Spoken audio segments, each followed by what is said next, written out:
Please welcome with me Dr. Walter and Barbara Doern-Drew.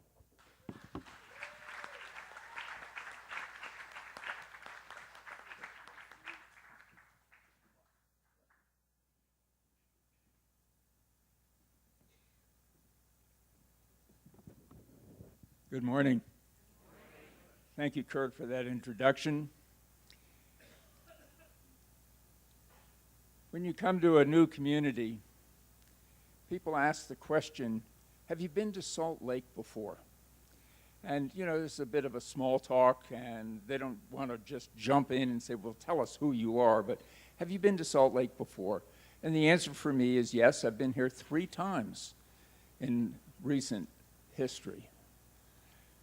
In 2015, I was here for the convention of Centers for Spiritual Living, and we stayed in a hotel in downtown Salt Lake, and the radius of activity was about 4 blocks.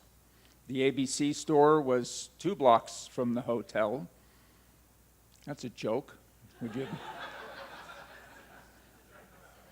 And restaurants that had reasonable prices were about 4 blocks away. So that was my experience of Salt Lake. And then last summer, we came for the SOAR convention, and we were over in Park City at a resort, and we just were in the resort for 4 days. However, this time, we were gifted an Airbnb, thank you, Sally Jo, and we were gifted the use of a car. And when I go out and come to a new city, I try to find some landmarks. So I asked Wendy, what is a prominent landmark? And she said, oh, the mountains in the west.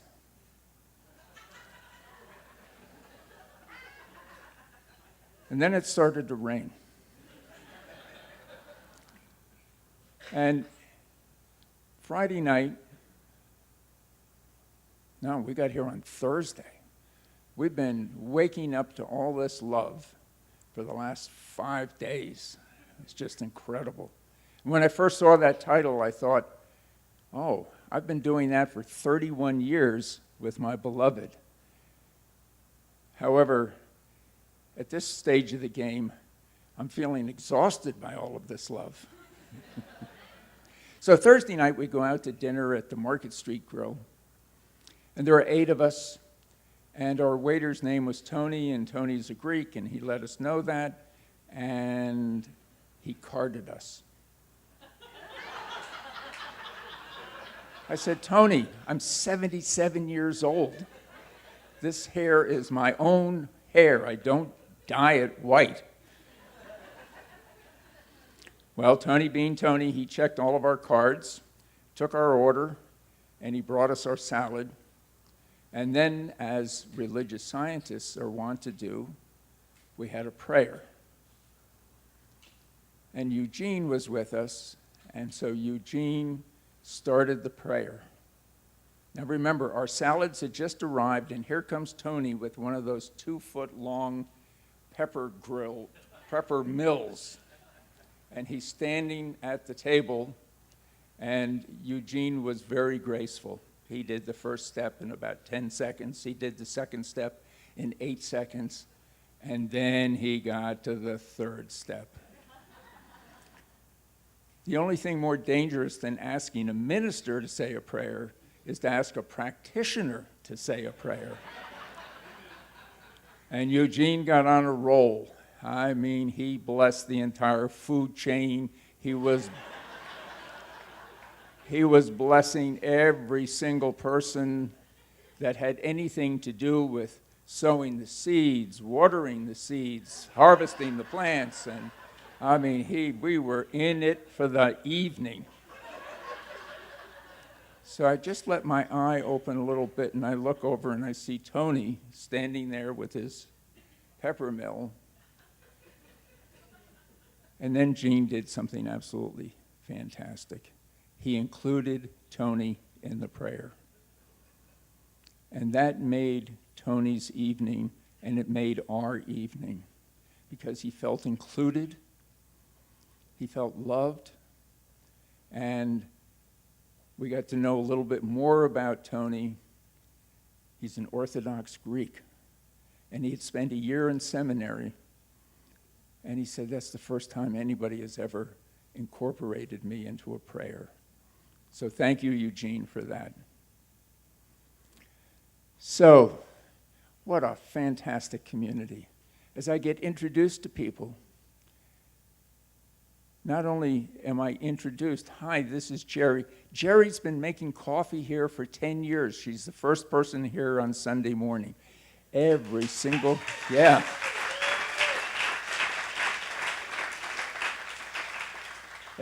person that I met was in service in some way, and what a joy. And it starts early. Presley, where are you? Did she leave? Okay. I mean, what a delight. There's hope for the future. It's just amazing. So, Salt Lake Center for Spiritual Living is part of a larger organization called Centers for Spiritual Living. And Centers for Spiritual Living consists of 400 affiliated members. We are in 20 countries. We're 250,000 strong. And those 20 countries range from Africa to Ukraine, Switzerland, France, Germany, England, Canada, the United States, Salt Lake, California, on down into Mexico, Central America, and South America. As a matter of fact, the fastest growing region is South America, Central America, and Mexico. And there they don't have church like we do on a Sunday morning, but boy, do they study science of mind. Centers for Spiritual Living has a vision, it has a purpose, and it has a mission. And you should have on your seat or have been given a piece of paper that has the vision, mission, and purpose on it. If you don't, raise your hand. And Kurt, that's his name, right? When we go to see a practitioner, we say, "Hi, I'm Kurt." Just raise your hand.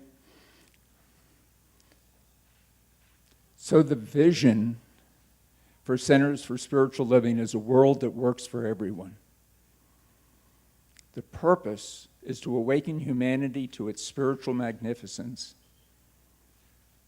And the mission is to provide spiritual tools for personal and global transformation. And you also have a vision. So would you all stand up, please? I know you've already done this, but this is so beautiful. I want to hear you do it again. We are an open, welcome community, celebrating our divinity, loving our humanity, and nurturing our journey of spiritual discovery. And so it is. So Barbara and I spend about an hour and a half every morning in spiritual practice, which includes drinking coffee. And we frequently have discussions about things that are on our mind. We read the Science of Mind magazine. Every day, one of us reads it aloud, and then the next day, the other person reads it, and we alternate through that. We meditate for half an hour together. And we often talk about, what does it mean, a world that works for everyone? I mean, there are a lot of other nonprofit organizations that have as their vision, Pachamama, for instance, a world that works for everyone. Could be that it's just a little bland. Well, if you turn your paper over, there are 3 governing documents in Centers for Spiritual Living. There are the bylaws, the ODM, which is the organizational design model, and the policies and procedures. The bylaws purposely were kept very short because it takes a business meeting, which only happens once a year, to amend the bylaws, and it gets confusing. So we just made them as short and sweet as possible. Then the ODM describes how we're going to do our business and puts skin on the skeleton. And then policies and procedures are all the requirements. How do you become a practitioner? How do you become a minister? And keeping track of all of that. And I remembered back during integration, I was on an editing team that was editing the organizational design model. And I remembered that we had created something called the global vision. And that's what's on the other side of the paper. And what this does is explains exactly what it means to say a world that works for everyone.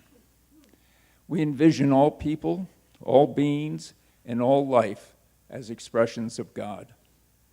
We see a world in which each and every person lives in alignment with his or her highest spiritual principle, emphasizing unity with God and connection with each other, a world in which individually and collectively we are called to a higher state of consciousness and action.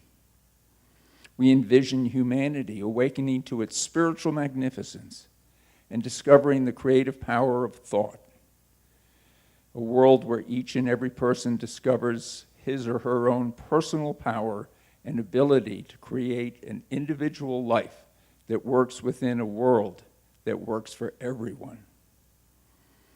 We envision a world in which we live and grow as one global family that respects and honors the interconnectedness of all life, a world where this kinship with all of life prospers and connects through the guidance of spiritual wisdom and experience. We envision a world where personal responsibility joins with social conscience in every area of the political, corporate, academic, and social sectors, providing sustainable structures to further the emerging global consciousness. We envision a world where each and every person has enough food, a home, and a sense of belonging, a world of peace and harmony, enfranchisement and justice.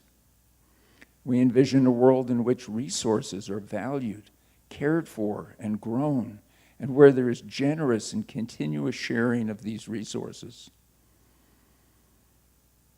We envision a worldwide culture in which forgiveness, whether for errors, injustices, or debts, is the norm.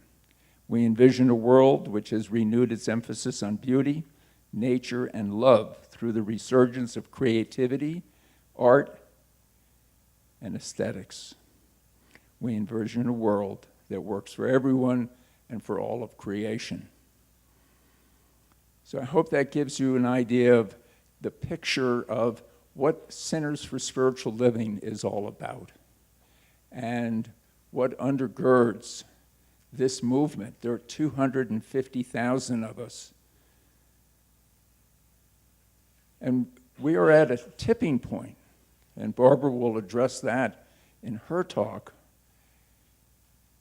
We're from Santa Fe, and we became a center without a minister 2 months ago.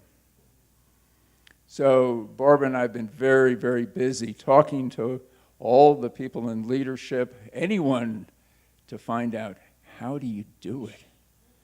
How do you carry on? And I've got to tell you, what a lovely group of people.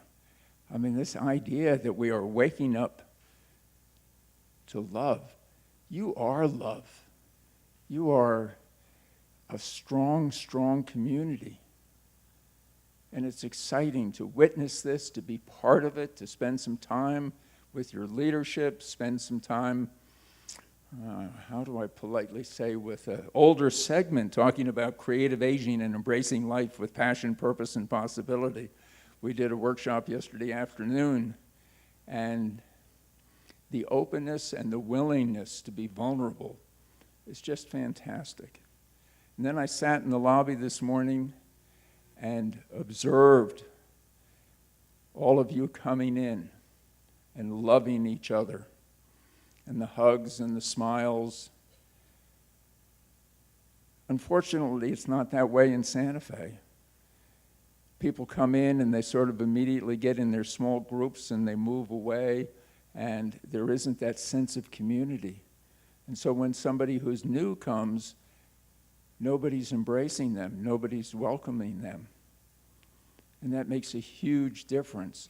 So keep that up, and just keep loving each other and knowing that what we're really all about is creating a world that works for everyone, awakening humanity to its spiritual magnificence. And we do this by providing spiritual tools for personal and global transformation. Thank you very much.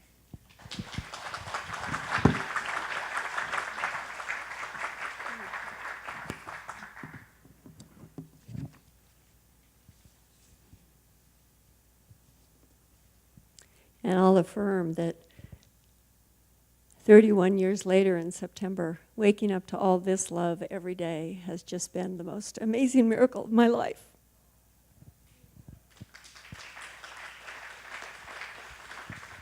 We are so blessed, as are you. So, many of you have had an opportunity over the last few days in this glorious advanced weekend to grow your leadership skills, to deepen your spiritual practitioner skills, to expand your creativity in both painting and the aging process.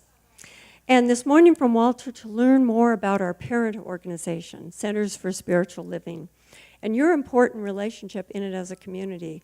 And he was very right in saying right now, Santa Fe is looking to you. We may take you on as a mentor community.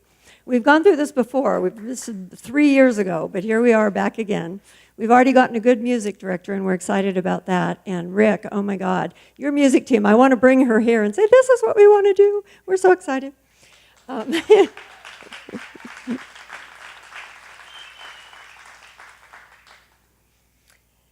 So you've perhaps heard the ancient phrase to describe how the universe works: as above, so below. I can't see you out very well there, but have you heard of that before, some of you? I learned about it when I was like 18 years old in my senior year of high school, and it hit me like a ton of bricks, and it has been part of guiding my life ever since then. And if we look at your teaching symbol here, that's exactly what it's talking about. So here, in the top of the V, is Spirit, Source, Creator, God, Allah, whatever you choose to call it. The realm of oneness, of all possibilities. Everything is possible there. Love, it's the realm of capital love, truth, purpose, all of those things. And then it filters down as, the word is spoken from the great on high out into the universe. Then there's a process of manifestation that comes down as the V narrows. Guess what? At the bottom of the V is the manifestation. And that's us. That's the manifest universe. And that's what we refer to as the microcosm. So we've heard a lot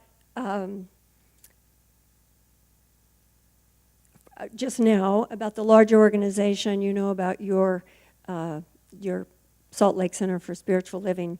And now my job was to take us into the microcosm, to ourselves, for we are the building blocks of all that happens on the larger scales. Without us, or depending on the quality of our own consciousness and our open hearts, we impact, for good or less good, what happens on the larger scales. We are very important to how all this works. So to further help us understand the importance of our individual roles, we're going to call upon the ancient metaphor of, it's called Indra's jeweled net. Maybe some of you have heard about this.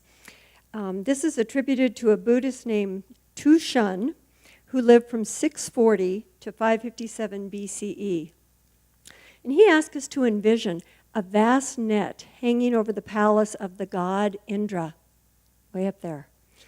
And here are the attributes of this net. That at each juncture, each intersection of where the netting comes together, lies a jewel. And each jewel reflects all of the other jewels in this cosmic matrix. Every jewel represents an individual life form, atom, cell, or unit of consciousness. Each jewel, in turn, is intrinsically and intimately connected to all the others in the net. Thus, a change in one gem, one single gem, is reflected in all the others. So in essence, we are all interconnected with each other. And what each of us does in our personal inner and outer lives influences the entire planet. And should we be so bold, the entire cosmos. That's the playground I especially love. So think of it this way. I was thinking about when I was working on this talk of thinking, okay, there's an Indra's net hanging over the Center for Spiritual Living, Salt Lake. And each of you is a precious gem in this network. And each time one of you grows your consciousness, takes a risk, does something new, helps someone, loves on someone, then all of you, your whole center shines more brightly, and it has more impact in the world. So we are important. So to refer back to Walter's, the expanded description from the ODM about a world that works for everyone, as he mentioned, it's kind of like, well, gosh, those sound like a lot of wonderful things. But what is our place in that? What is each one of us to do? Because we are each a unique expression of the oneness in form. There is no other jewel who is sitting out here, any of you jewels, gems, in the entire cosmos. Each one of you is unique. And you were given this constellation of talents and gifts and all these things that Spirit wants you to express uniquely. So Tracy Brown was with us last week, and her talk was called let's see, all different, all alike. So within the great oneness, we all have a unique expression. So, like I find, opening my email, oh my gosh, there's so many opportunities to give time, talent, and treasure. What do we do? So we just spent the last year working with futurist and visionary evolutionary Barbara Marx Hubbard, who unexpectedly and sadly made her transition on April 10th at the age of 93, if you can believe it. I'm sorry, 89. And she was that was my mother. I lapsed into mother. Mom died at 93 and a half. Barbara at 89. So Barbara, I don't know if you've had the opportunity to ever work with her, but she was the living exemplar of someone who was truly in touch with her life purpose and living it with her entire being, her consciousness, for decades. She was an instrument for bringing the scientific and spiritual realms together in collaboration for the highest good of our planet. She worked on a big scale. To be in her presence was to be in the presence of delight, curiosity, intelligence, and a vast understanding of humanity's unique and important role in the cosmic scheme of life. As she reminded us many times, the 13.7 billion year evolutionary process has resulted in us. We are all here on purpose and with a purpose. And the way our whole system has the potential to tip right now, Walter mentioned the tipping point. We're in the midst of a lot of stuff on our planet right now, and it looks sometimes like we're going backwards, and we are the ones that have to tip it forward into moving evolution forward in a positive way.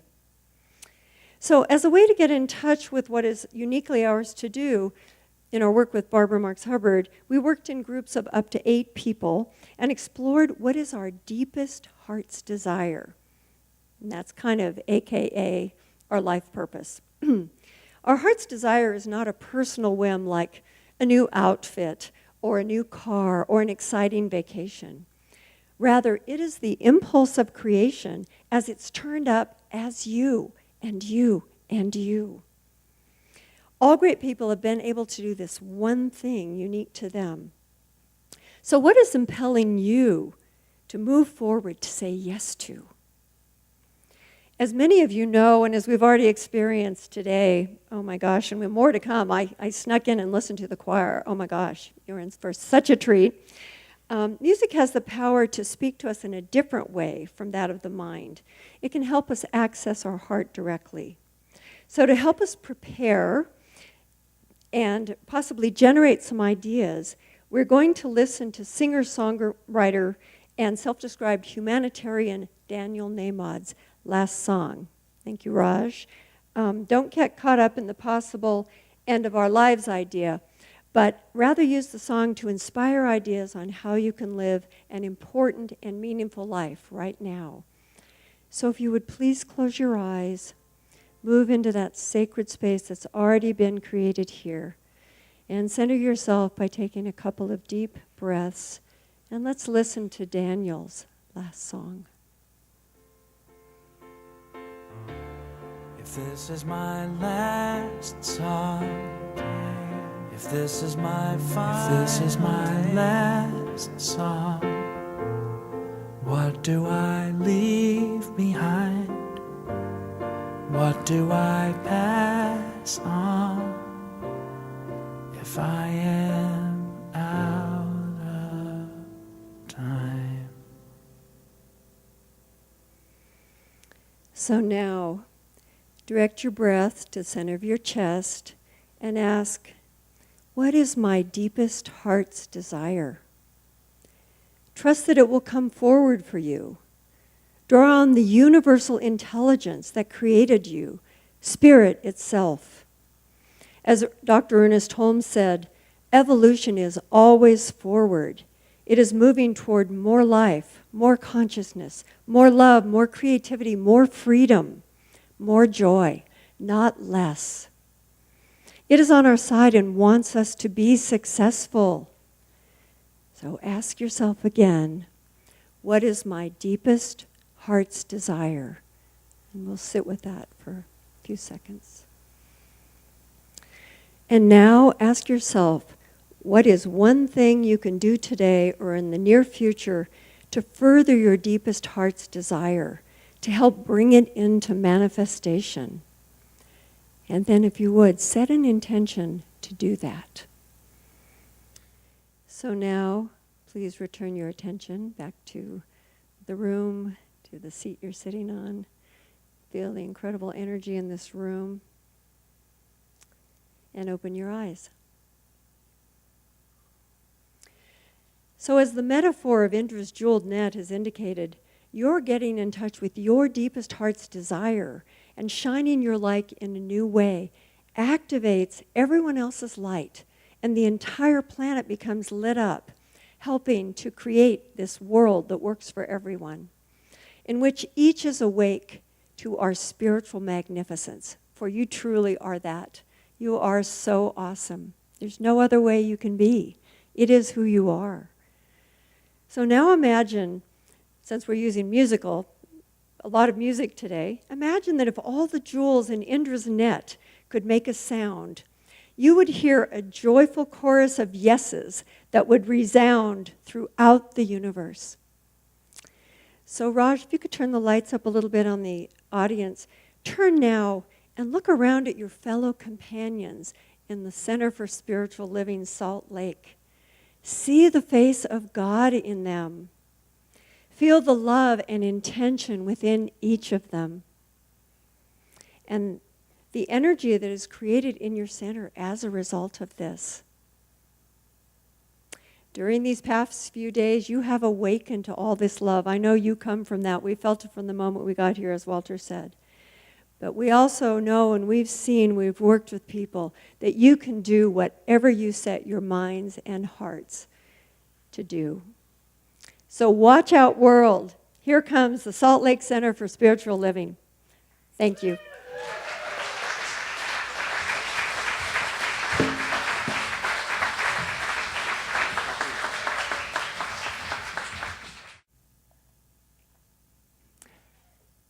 This next being of light is all that and more.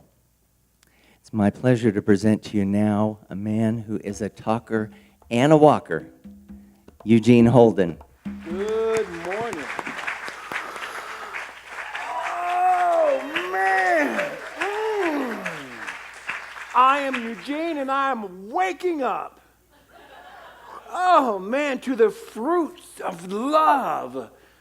Good morning, Salt Lake City. So this is what I would like for you to do. I want you to turn to your neighbor and say, I am awakening up. No, I am waking up. No, this is you. Turn to your neighbor, I'm waking up. And then say again, I am waking up, and it's good to wake up with you. Hey, is this thing working? Okay, turn to your other neighbor and say, I am waking up, and it's good to wake up with you. Oh, keep it nice now. Keep it nice. So here's the thing about waking up, and the theme of this weekend is about waking up to love, to waking up to joy, to waking up, to waking up, to waking up. And I love, oh God, I'm so grateful not only to be here, but this is my first time really to share this platform with the Drews, who I've known for a while. And so it's just a pleasure to be here. And I don't really pray all that long. I really don't. Well, I guess I do. And the reason why I have to, there's a disclaimer on this thing, right? So I didn't know this, but on my father's side, my grandfather's side, on my father's side, he had 10 brothers, all of which were ministers. Oh, wait a minute, there's more. On my mother's side, my grandfather on my mother's side, all of his 12 brothers were ministers. So 15 minutes for me is just an introduction. But here's the thing. We got a chance to hear, and that CSL CSL Salt Lake City is a part of a larger organization. There are over 400 centers and other things around the world. As Dr. Walter Drew was saying, there are over 250,000 members, and we are just a part of that. You know, I love what I get to do, and what I get to do is to go around and speak, and I do workshops and retreats, and I get to see and experience different centers, and I got to be honest here, you guys got something going on here. You really do. You really do. I had the opportunity, I love what I get to do. I had the opportunity to facilitate a retreat with your practitioner corps.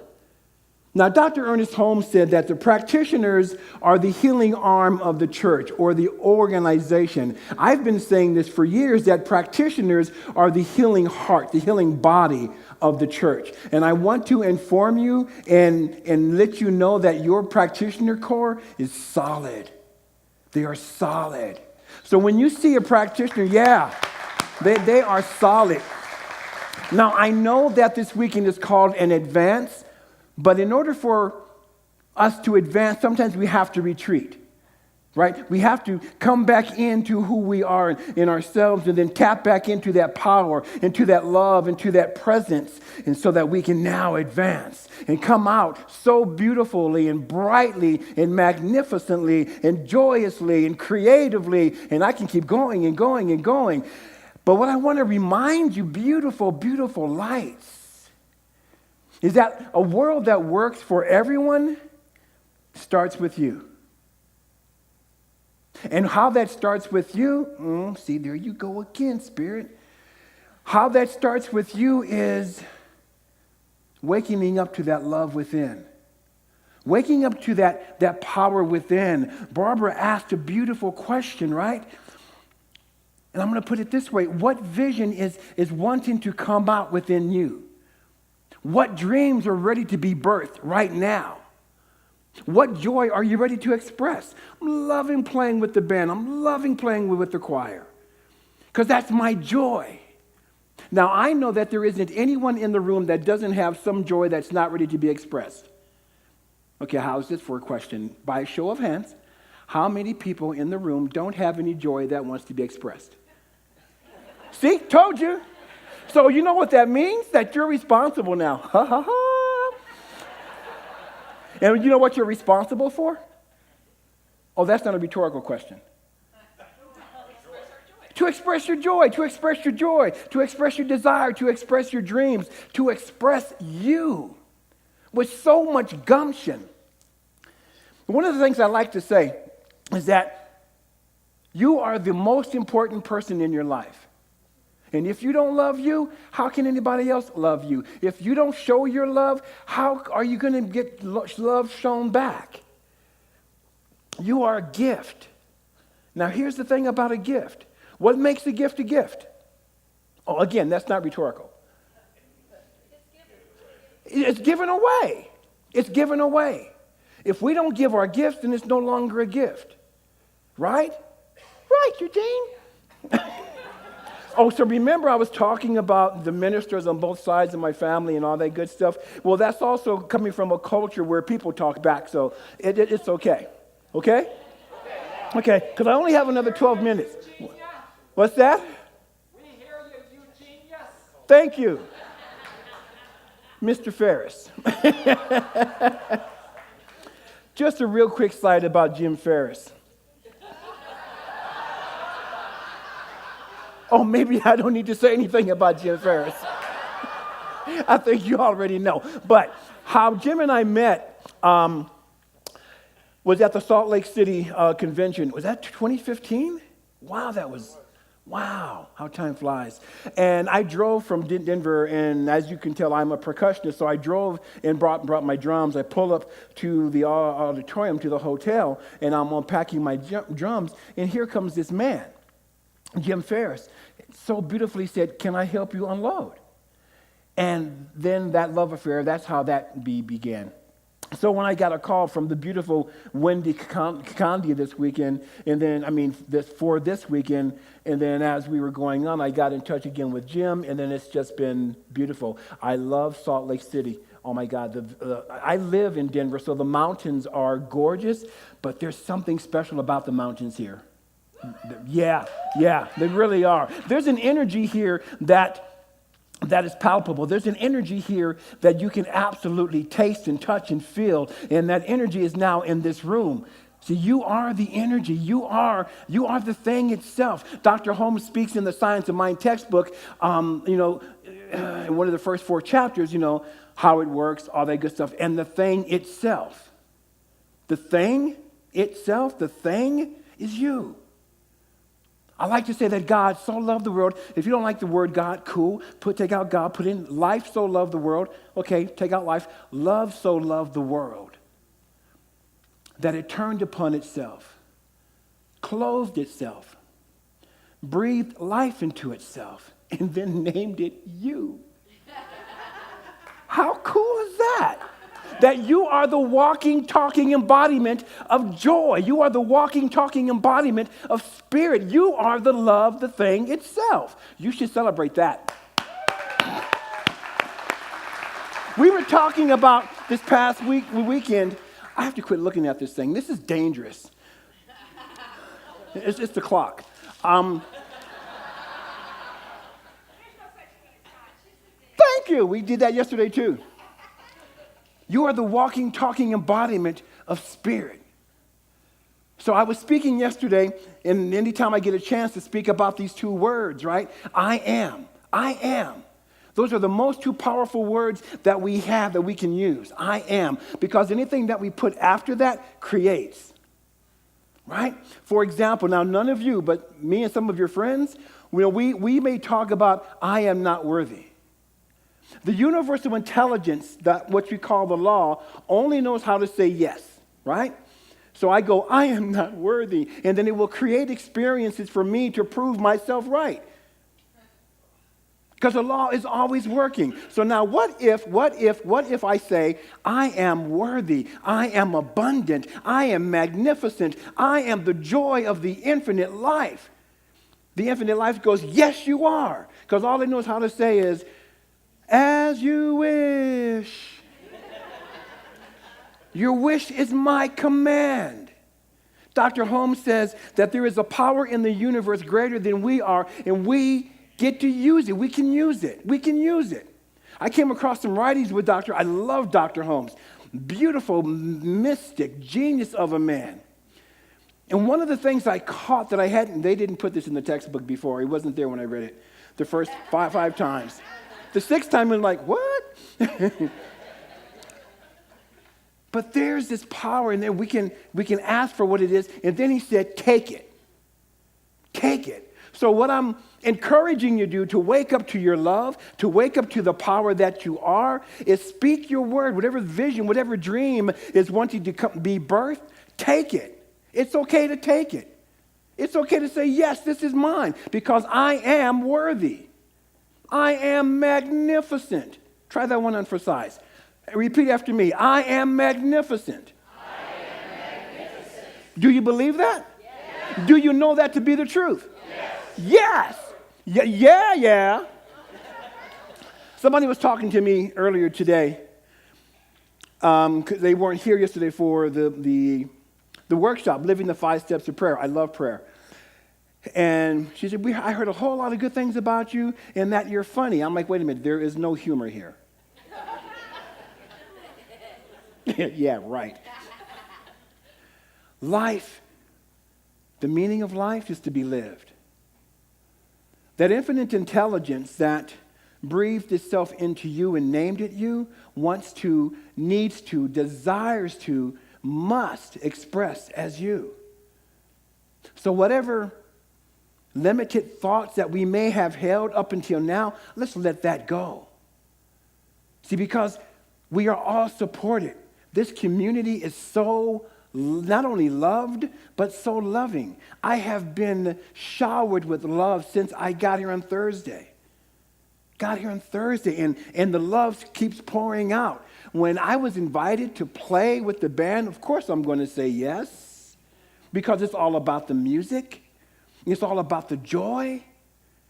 So from now on, from this moment on, whatever thoughts that you may have had that says, no, I'm not worthy to express, let that go.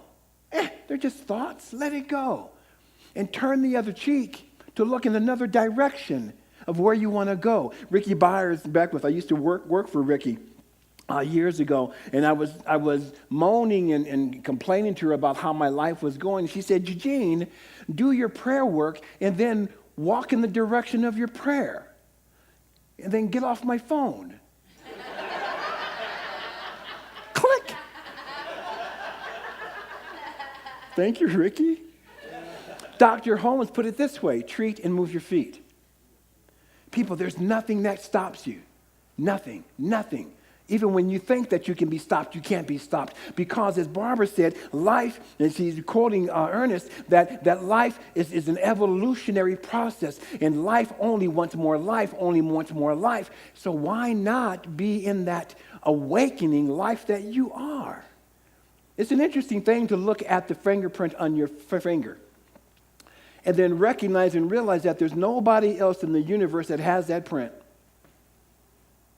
How cool is that? That there's nobody like you. There's nobody like me, thank God. But you know what is magnificent, though, folks?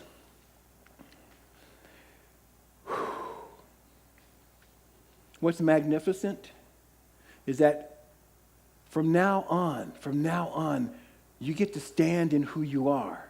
You get to say yes to your greater yet to be. You get to say yes. You get to wake up to the love that you are.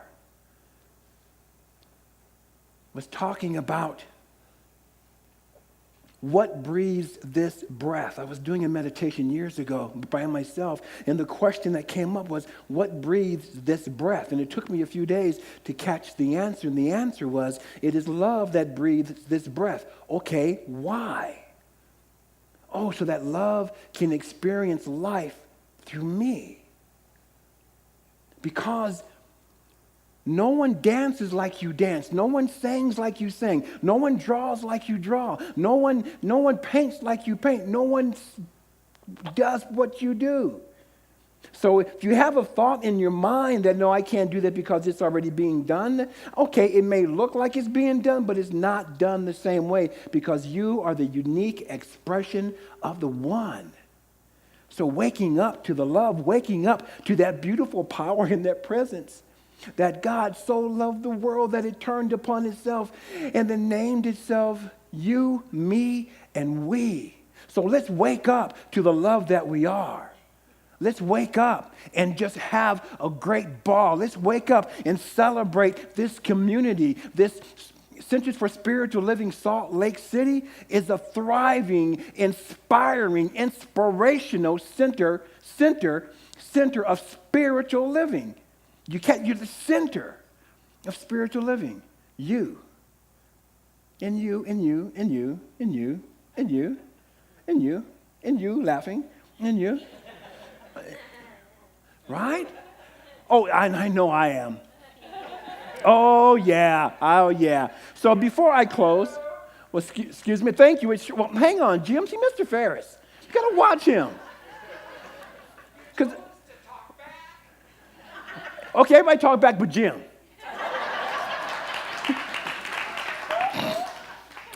Yeah, like that's going to stop him. Before I close, because it's time, and the clock is this big, man. All in your face, right? It's like, sheesh. Nice plant here. No, that's the clock. But now, before I close, and I want to get serious. But I'm always serious, though. Dr. Holmes says, he used to say, I take life seriously, but not myself. Right? Because life is easy when we surrender. When we surrender. There's so many things I want to say, but I'm not because of that. But the one thing I want to leave you with before we get into the prayer is to really stand bold. Stand boldly in who you are.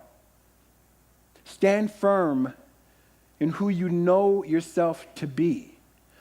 Allow yourself to awaken to that heart, to that desire, to that joy. And one of the ways that you can tell that you're not allowing that to happen, I'm going to give you this exercise. Tell me your name, please. Michael. Thank you. Your answer to what I'm going to say, the only thing that you can say is, thank you, it's true. Okay? Got it? Thank you, it's true. Michael, you are a magnificent being. Thank you, it's true. How's that feel? Thank you, it's true. How does it feel? True. It feels true. Yeah, so what happens, see, I knew that would happen here in Salt Lake because you guys are vibing like that. I can feel your aura. Most people, when I ask that question, and what happens is you go, thank you, but so are you. Or no. So because what happens is we are sometimes brought up to believe and to feel that we are not to accept the compliment. But what that compliment is really saying, when I say to Michael, God, you are a magnificent man, I am calling out what I see. And when he goes, oh, no, but so are you, he's cut that off of himself. Well, theoretically, but truthfully, he's like, thank you, it's true. So whenever you find someone giving you a compliment, go, thank you. Now, I would not advise you go, it's true, because at least not out loud, but say it to yourself. Because some people might think you're nuts. And that's a good thing to be. So what you can say is, thank you. Take a moment, take a breath, and accept, yeah, it is true. And don't give them a compliment back right away. You want to learn you want to get used to accepting that. And that is awakening. That's awakening. That's awakening to the love. Cool? Let's pray.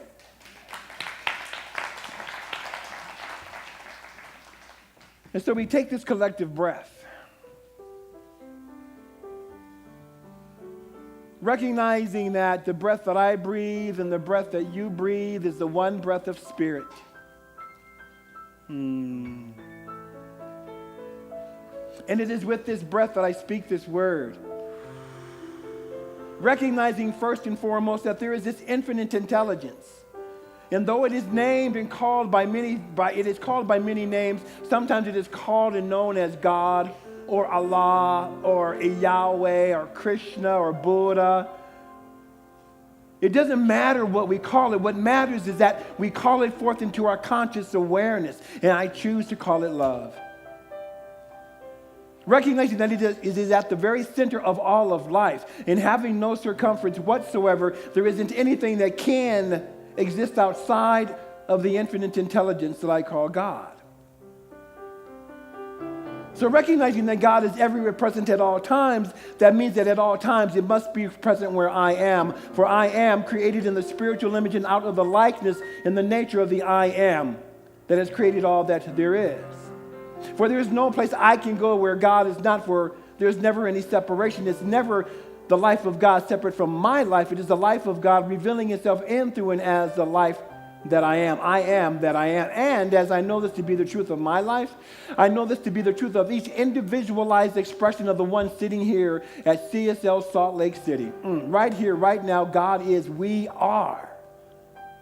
And so it is from my awareness of our oneness in the divine that I speak this word, continuing to recognize and to call forth divine joy, divine wholeness, divine creativity, and abundance of prosperity.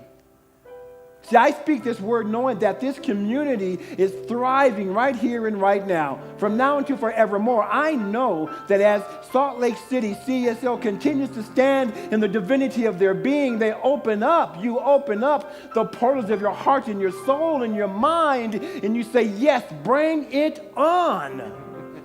For we get to celebrate this thing called life, and we celebrate it with joy and beauty and all the happiness that is already there. So, knowing that this is so, Knowing that this is complete, I give great thanks. I am so grateful for this and for so much more than my eyes can see, than my ears can hear, and these words can ever possibly convey. I remain forever grateful and thankful. It is from this space of gratitude and thanksgiving that I now release this word. I surrender it into the law, taking my hands off of it, knowing that there's nothing more for us to do but to be in the awareness that this is already done, to be the love, to be the joy, to be the presence of the divine itself. And so, as we release this word, we open up the portals of our hearts, our minds, and our souls, and we allow this word to be returned unto us completely fulfilled, simply because the word is a law unto itself. It only knows its own fulfillment. And as Dr. Holmes would say, the word, of course, is the ability of spirit to declare itself into manifestation, into form. And so into form, we allow it to be, and we declare that it is so. And so it is.